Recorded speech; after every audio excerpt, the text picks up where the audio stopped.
on your smartphone, computer, or tablet. Go to WONDradio.com for more. News Talk 1400 and 92.3 WOND, South Jersey's News Talk leader.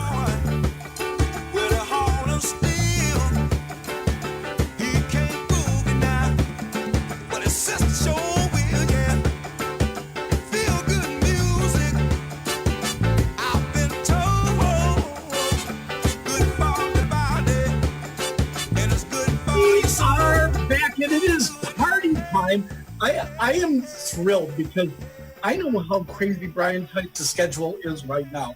He's like all over the place. And Thanksgiving is coming up a week from Thursday, in case you didn't know that. And Brian, if you're looking for a fun cookbook, this is one of the cookbooks that stays in my kitchen. It doesn't go up on my bookshelf. The Infinite Feast, How to Host the Ones You Love. But he has a newsletter that comes out, and I think the latest edition is number 53, something like that. I don't know. Number 51. All right, here's up there. It's the 50s. But Brian Tice from New Orleans, welcome again to News Talk 1400 WND.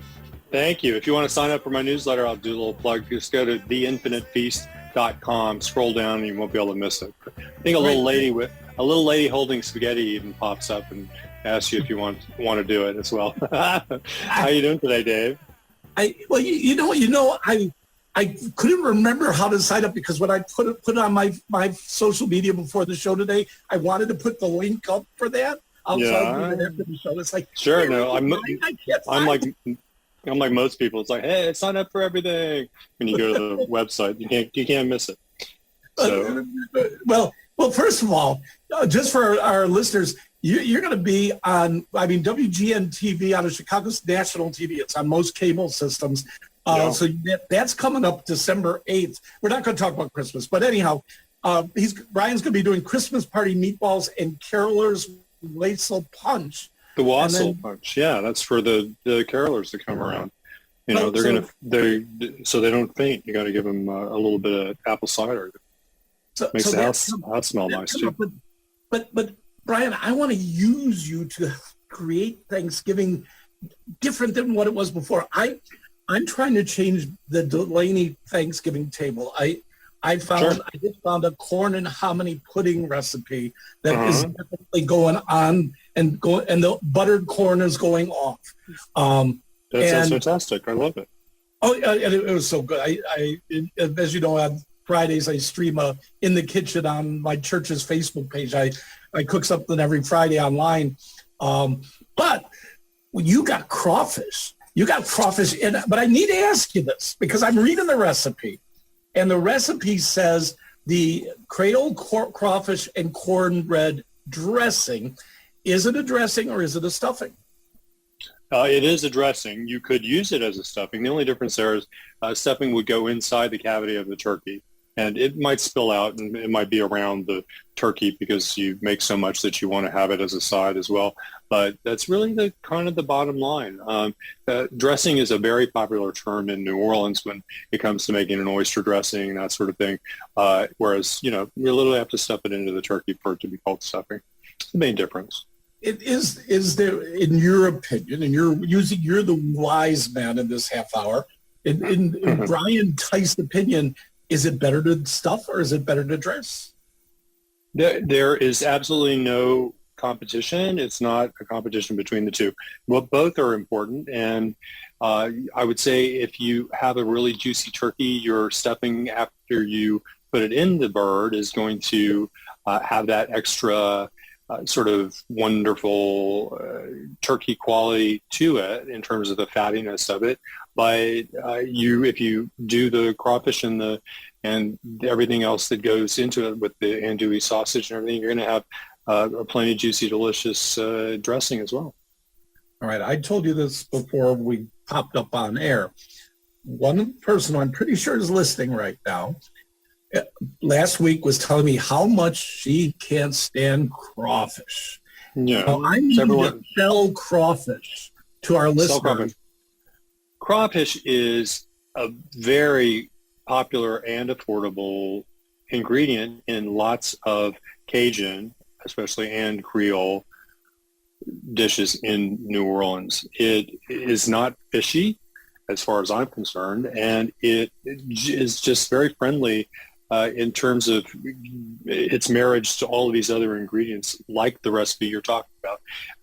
It goes with the cornbread. It goes with the Trinity, which of course is the celery, onion, and bell pepper in the Creole and Cajun world. Right? Yeah. So I throw muffaletta salad in this guy, parsley, which makes everything better, and scallions, and it all comes together, and you're like, I get it. Once you take a bite, I make this all year long, this one recipe, because it goes terrific with a big pork chop and some peas on the side, a little green petit pois. It's a fantastic recipe for all year long. I love it, love it, love it, love it. Well, I think one of the problems people have is they think they have to peel it and get down to the meat, but you can. Well, of course, yeah. I mean, you can have a crawfish boil, and yeah, that's what it's all about. You're literally like taking each of the little puppies apart, and but that's part of the fun. It's just like getting your hands dirty and getting in there. The crawfish is also sold, as I said, at the one seafood place that I mentioned on 9th Avenue, completely cleaned, so you don't need to worry about that at all. All right. So we've got a classic. This would totally, and you put in the cornbread, you put Italy sausage, and you get the crawfish in there. Those flavors mesh so well. That would be a new thrilling stuffing or dressing for the table. Absolutely would.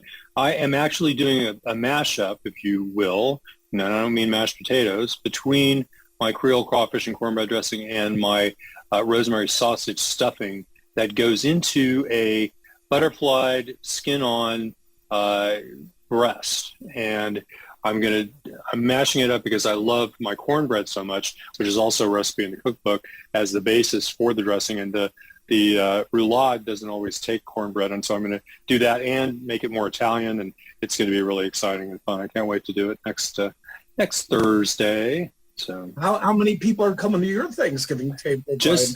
I'm going to have 4 other people and me, so we get to eat it all.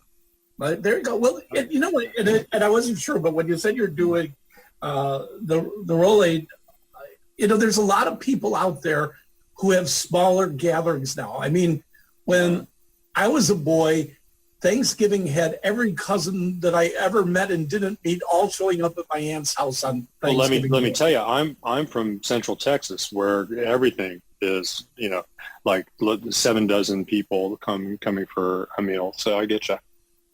So doing a roulette, doing a breast, just makes sense for a group of 4 people or 6 people. Well, let's look at the cookbook and see what it says. Makes 8 servings. Yeah, well, we're going to have some leftovers for the other neighbors. So I think it'll work out just fine. Now, when you think about, and again, I love what now you and I, we're connected. So, people, we tried to get you on several times since the first time. But what attracted me about the Infinite Feast before I knew Brian Tice was the creativity and the fun. I mean, this is a fun cookbook. I mean, it reflects who you are. Now I know that, but I didn't know it when I got the cookbook. What do you think would be a fun thing for people to do on Thanksgiving that would sort of be out of the box, but be visually attractive and tasty? Yeah, absolutely. I've actually got a very long list of ideas about that. Have you heard, Dave, of the Great Turkey Shortage of 2021? I did not know there was a great turkey shortage. There is a great turkey shortage. I think it definitely differs by state and city, but there is a lack. There's a lack of effort to be performed by people that don't exist, like there is in a lot of other industries right now, and so having a hard time just getting the turkeys farmed and into the stores. So you might see some empty shelves this year, like you will for some other things having to do with Thanksgiving, etc. So I have alternative poultry and alternative other category ideas that I've put together for some articles that I'm doing on the worldwide interwebs, and so we could talk about some of those. Certainly from my cookbook, I might want to do something like the cocoa champagne. And COQ is coq, which means chicken, au champagne, which is usually cocoa vin or wine. That would be a wonderful idea for, a very warming sort of main for, again, a group of 7 or 8 people, something like that. You could do an Asian duck, and that, just Google Asian duck, because there are so many different ways to do duck in the Asian style. I think a chicken Kiev might be wonderful, a chicken tagine, very Moroccan, a Peking duck, Beijing duck. They don't call it that, but Peking duck would be fantastic. Anything Indian, like a tandoori chicken, go Italian with chicken Parmesan. Well, why not, right? Make shish kebabs, stuffed capon, quail is exciting and fun, although it's a little on the, dainty side. So that's better when you're having kind of the smaller, less hungry people over, I suppose. Turducken involves the turkey, but at the same time, people are not rushing. People are probably not rushing to buy turduckens, so you're probably going to get that maybe faster if you're having a hard time finding a turkey. So chicken and dumplings from my cookbook, fantastic. I mean, that would be a wonderful thing to do with a gorgeous salad, And then you get into the other ideas, which are, of course, a big old ham, which really is associated with Easter. But, hey, who's going to turn down a big old ham? A beef roast, like a filet with horseradish sauce, delicious. To me, that's very Christmas, but why not? A brisket, which is fantastic all year long. A standing beef rib roast, very dramatic with the bones sticking up in the air, and you're like, wow, this is like amazing. You really wow your guests and think you're the coolest, most creative person ever. But then a big casserole of lasagna, cannelloni, red gravy, casserole style, sort of Italian dish. Now you're going all totally Italian on us. Yeah, I mean, you could do that. I mean, that's a great idea. I want to stay away from Chinese because that tends to be a fallback for Christmas time. But again, why not?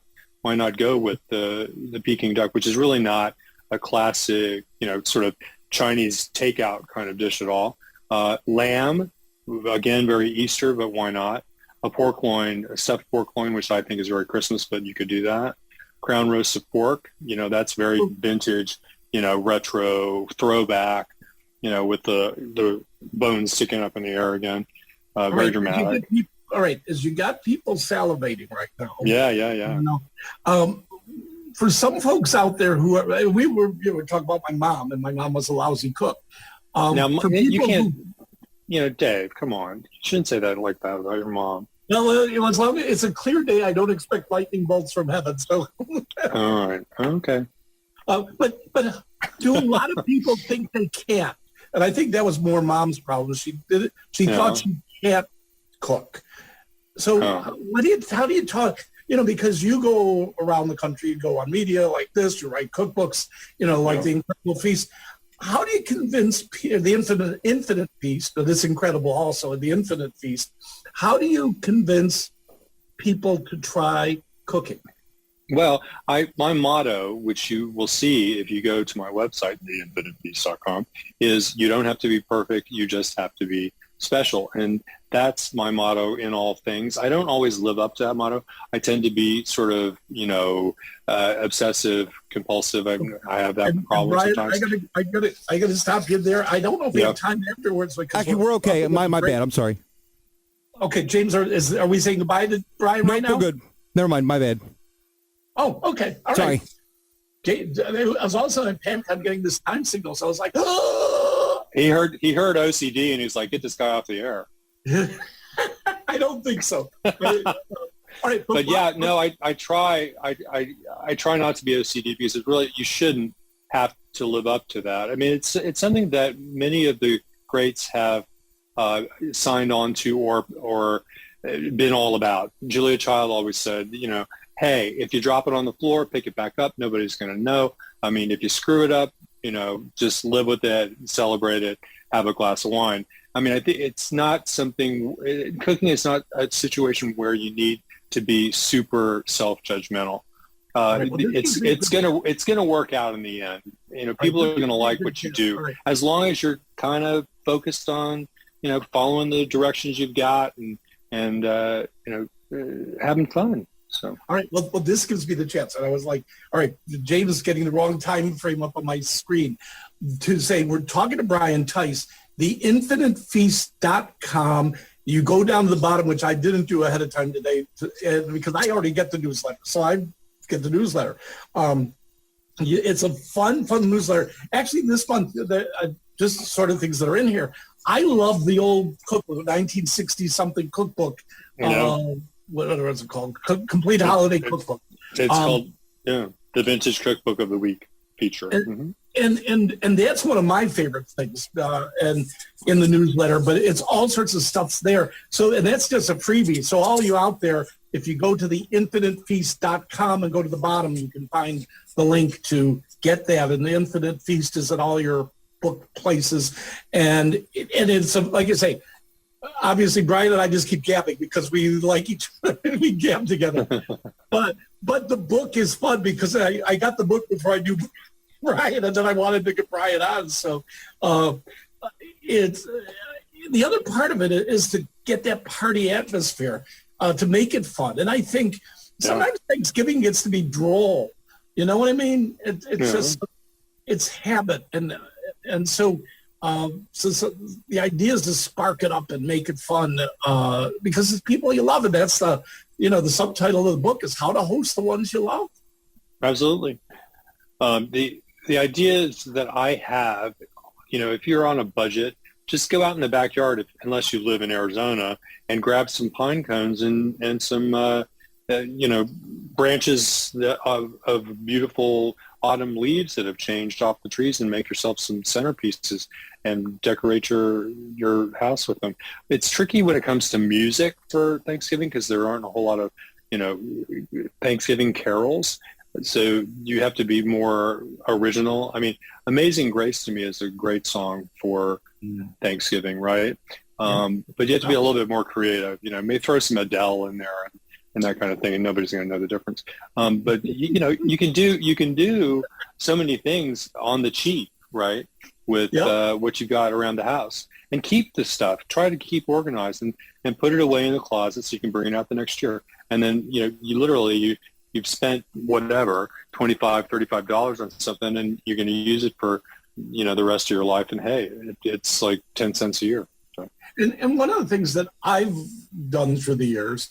I mean, I love unique dishes, unique pottery. And you can go to a thrift store, and there's amazing dishes, and to serve it in. And this past Saturday, I was up in Media, Pennsylvania, and there was some awesome pottery and dishes that were only like $20, $25.